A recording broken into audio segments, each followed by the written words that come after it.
Hello and welcome to this Vivado Quick Take video. In this video you will learn how to add custom logic to an AXI peripheral that has been created using the Create and Package IP feature of Vivado. You will then use this IP as a part of a microblaze based design and verify its functionality in hardware. This training assumes that you are familiar with designing IP subsystems in IP Integrator. You can watch some of the Quick Take videos on IP Integrator as shown on this slide. In this quick take video, you will learn how to create an AXI peripheral to which custom logic can be added to create a custom IP using the Create and Package IP feature of Vivado. This IP, which implements three 32-bit adders, is used on a microblaze processor-based design targeted for the KC705 board. After implementing the design, the hardware definition is exported to SDK, where a software application for the design is created. This software application writes 32-bit data patterns to the custom IP. The adder functionality of the custom IP then adds these data bits. The outputs of the adders are monitored in Vivado using the VIO core. We start our design by launching Vivado and creating a new project from the Quick Start page. We'll name the project MB Light Slave Adders and specify the location where the project will be saved.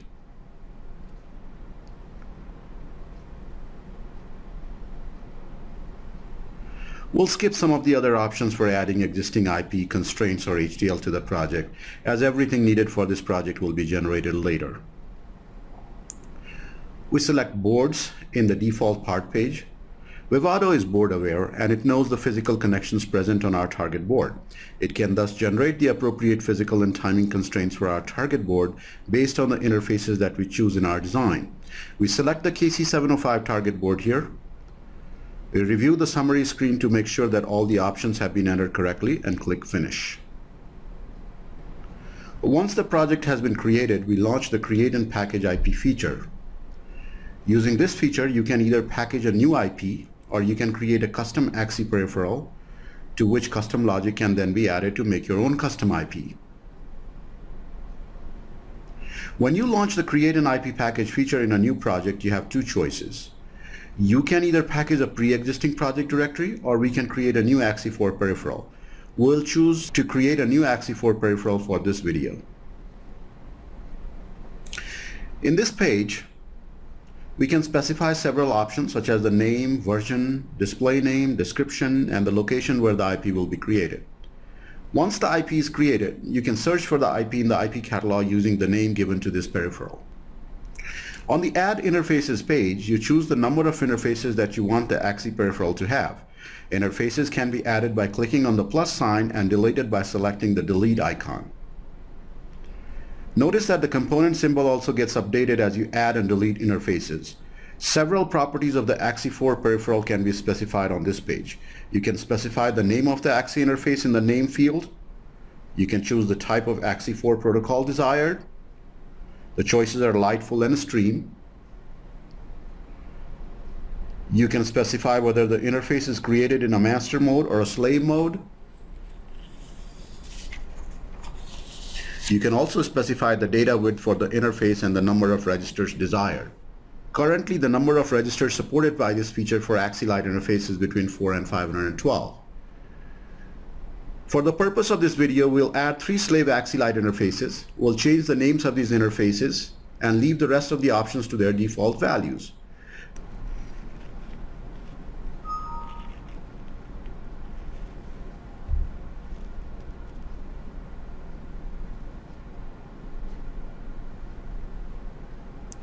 Notice that some of these features are hyperlinked that can be clicked to get a description of these parameters.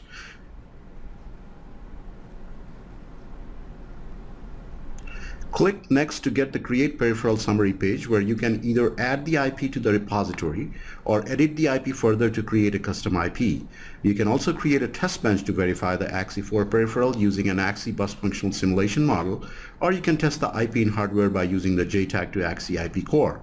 In this case, we will select the Edit IP option, which will open the IP in the IP package. The IP Packager opens up in a new project in a separate Vivado session. The Packager tab shows you different options that describe the IP in question. The identification page is the first section of the IP packager. The information is initially populated based on the information we entered in the create and package IP wizard. The vendor, library, name, and version, also known as VLNV in short, of the IP definition uniquely identifies the IP in the Vivado IP catalog. Accordingly, no two same VLNVs can exist in the IP repository. The IP name should be concise with words separated by underscores. The IP compatibility section configures the specific Xilinx parts or device families compatible with your custom IP. In this case, this IP is compatible with the Kintex 7 family of devices. Support for other devices can be added by right-clicking in the name field and selecting Add Family from the context menu. The lifecycle of the IP can be set to different values to the various options by right-clicking under the lifecycle field. The File Groups option provides a listing of files of your custom IP. In this case, you can see that there are 4 HDL files that are used for synthesis as well as simulation. Further, software drivers, the customization GUI for the IP, and the BD-tickle file that can be used by the IP Integrator tool are also included as a part of this IP. These files were all created by the Create and Package IP wizard. Additional files can be added in this section if desired. The IP customization parameters step provides a listing of parameters of your custom IP.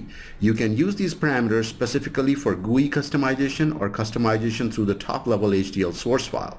The parameters can be made visible for editing the customization GUI or can be kept hidden. Parameters can be added by right-clicking on the customization parameters and selecting Add Parameters. The Ports and Interfaces section provides a listing of ports and interfaces of the custom IP. The ports and interfaces are listed in a table format that contains several columns of information of the port or interface, such as name, interface mode, enablement dependency, etc. The Addressing and Memory section lets you add a memory map or address space to the IP. In this case, you will notice that an address range is created for all the 3 interfaces. The customization GUI steps provide an environment for the GUI customization of your custom IP. The customization GUI section lets you customize the layout by adding display pages, parameter groupings, and text fields. After you set up the parameters of your IP in the customization parameter section, you can customize the GUI to change how a user interacts with your custom IP. The Review and Package section provides a summary of the IP and information about the settings you selected after packaging. The IP is initially packaged at the end of the Create and Package IP wizard. If any changes occur to any of the packaging steps of the custom IP must be repackaged for the changes to go into effect. The summary information is the identification data of the custom IP from the identification section. To change the information, make the modifications in the identification section. The After Packaging section contains information about the Vivado actions after packaging is complete. The information that describes how the packager behaves is based on the IP packager settings.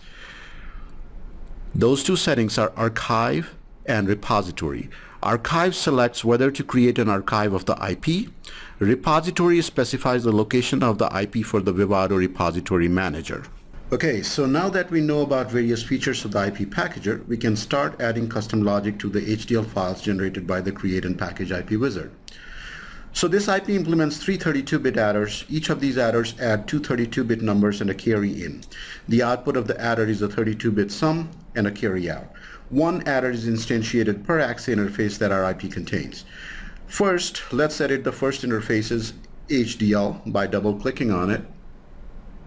The file opens in an editor window in Vivado. Note the section that says Users to add parameters here. You will add any parameter to the custom IP here. In this case, we will add a parameter called data width. Next, in this file, look for comments saying Users to add ports here. Here we will add the output ports called sum0 and carryout0. Finally, towards the end of this file, you will add logic. Search for the comment line stating add user logic here. Instantiate the adder and tie the inputs and outputs of the adder here. As you notice, the inputs of the adder, data 1 and data 2, are tied to SLV Reg 0, SLV Reg 1, respectively. Likewise, the carry in input is tied to bit 0 of the slave Reg 2. As you can see, These register bits can easily be tied to inputs-output ports of the custom design for further processing. Now that we are done with modifying one of the HDL files, we'll do the same for the other two HDL files. Here you can see that I've added the parameter, the output ports, and the added instantiation for the other two files.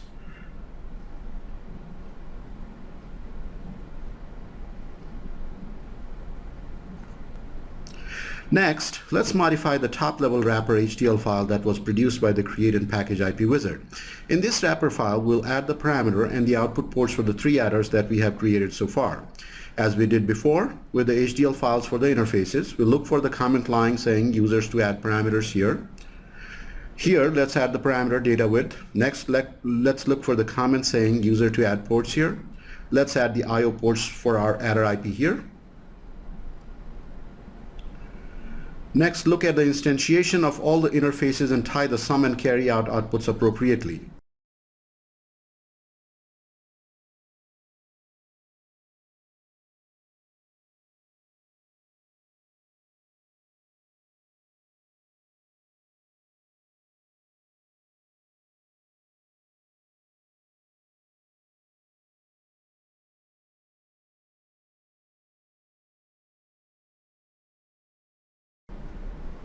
So if we look into the sources window, we'll see that the adder functionality is still missing as denoted by the question mark.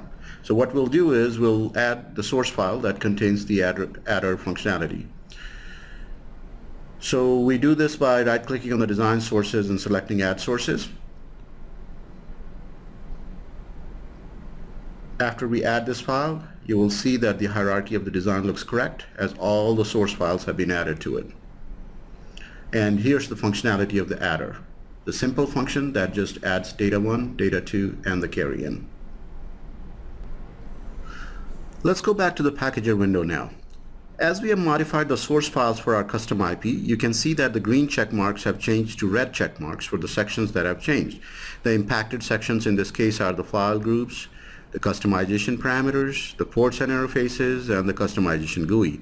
Click on any of these sections, such as the customization parameters section. At the top of the page, you will see a link that suggests that you should merge the changes from the wizard. Clicking on the link will merge the changes that you made to the design, and you will see green check marks again on this section of the packager. In the customization parameter section, you will see the parameter called data width that we added to our code.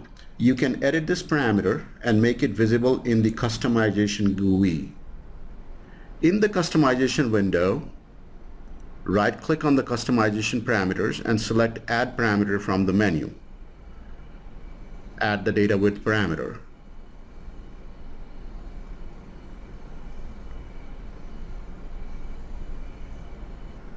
Now that we have made all the necessary changes to the IP, we'll repackage the IP. Check to make sure that the IP is created at the appropriate location of your IP repository. Once you're satisfied with the options, click on Repackage IP. Once the IP is repackaged, the project session that was open for the packager is closed. Next, we are ready to use our custom IP in a microblaze-based design. So let's create a block design using the IP Integrator tool. Once the block design canvas is open, let's add a microblaze processor to it. As soon as the microblaze processor is instantiated, designer assistance becomes available, which will help us put together our design quickly. Let's click on the Run Block Automation. In this dialog box is where you will set the various options to configure your microblaze design. Let's select the memory to 128 kilobytes and select the MDM plus UART option. Also select the interrupt functionality. Leave the rest of the options to their default values and click OK. This will put together a simple microblaze design. The peripherals in this design will be connected to the microblaze processor via the AXI interconnect. At this point, we can instantiate our custom IP in this design. Add the IP by right-clicking anywhere in the canvas and select Add IP. In the search field of the IP catalog, type the first few letters for the IP that you want to instantiate. Once the desired IP has been found, select and double-click on the IP to instantiate it in the design. As you notice, the custom IP has three separate XI interfaces. We'll connect these interfaces to the microblaze by using connection automation. Click on the link at the top of the canvas that says Run Connection Automation. The Run Connection Automation dialog box shows all the options that can be selected to connect and complete our design. Since we chose the KC705 target board while creating our project, Vivado has knowledge of all the interfaces present on the board. These physical interfaces can be tied to the design IOs using the connection automation. The two interfaces that are required by this design are the onboard reset and the differential clock. Let's use those two interfaces. Also select all the interfaces on the custom IP for connection automation. As you notice, the connection automation has configured the AXI interconnect to include 4 slave ports and connected all the clocks and resets appropriately. In this design, we use a VIO core to check the functionality of the adder. Add the VIO IP on the canvas. Configure it such that it has 2 input probes, one that is a 32-bit wide and the other one that is a single bit.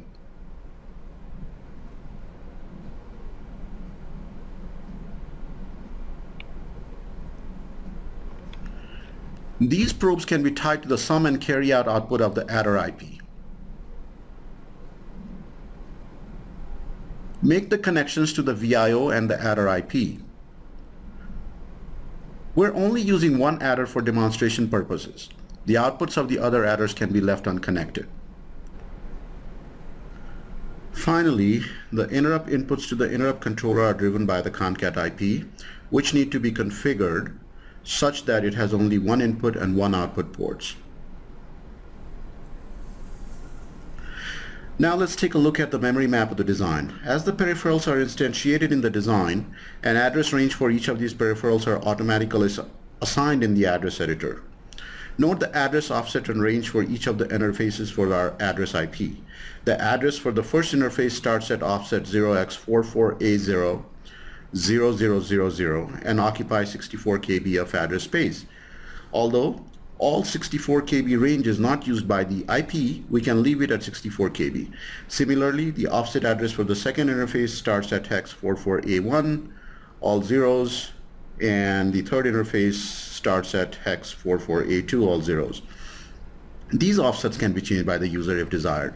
In this case, we'll go with the default values. A couple of other things are worth noting here. First, double-clicking on the adder IP brings up its customization GUI. In this dialog box, you can change any parameters that you had set as editable by the user. As you can see, the data width parameter is editable by the user here. This parameter can be set to a desired value by the user.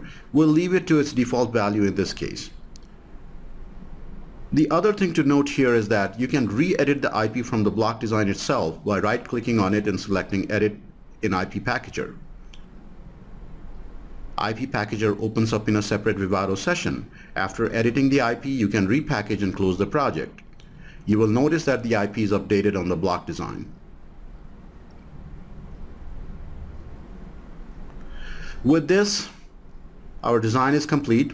Let's click on Validate Design to make sure that we have no design rule check violations. Validation passes. So let's generate output products and create a top-level wrapper for the design.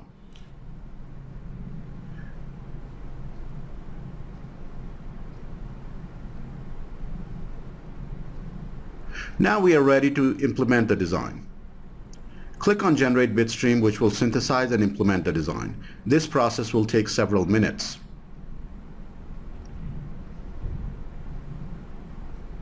Now that the bitstream has been generated, let's open up the implemented design and make sure that all timing constraints that were generated while generating the output products have passed.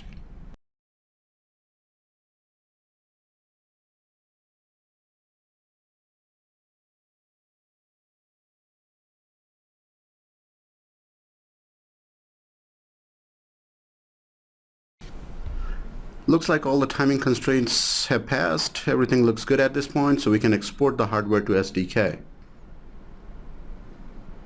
Select the Include Bitstream option. So after doing this, we can launch SDK.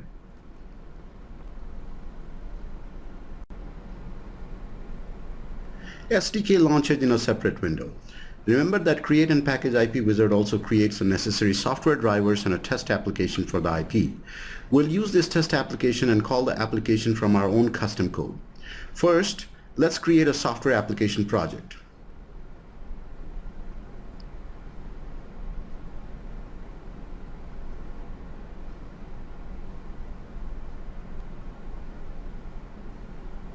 Once the project is created, let's add a blank C file to our software project.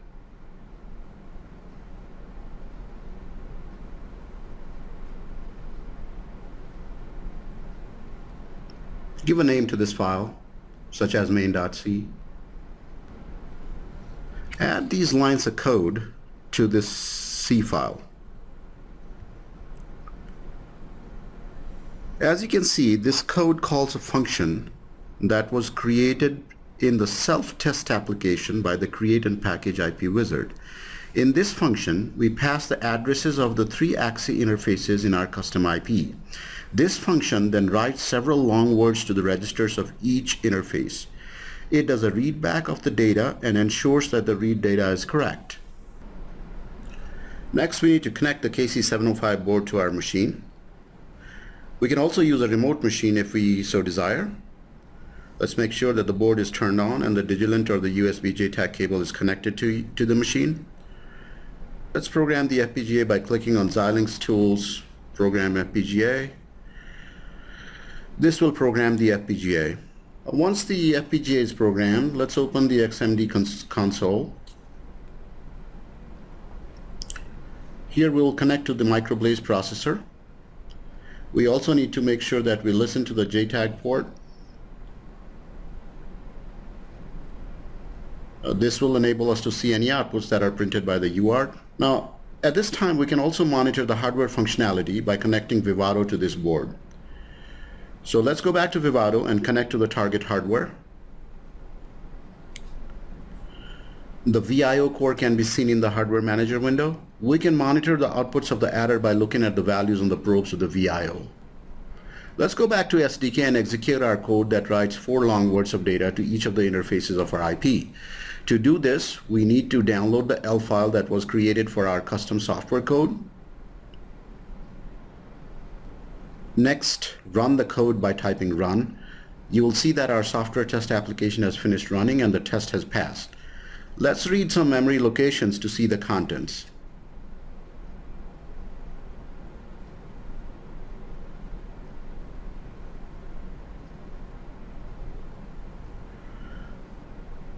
We know that the first interface of our IP resides at location 0x44A00000.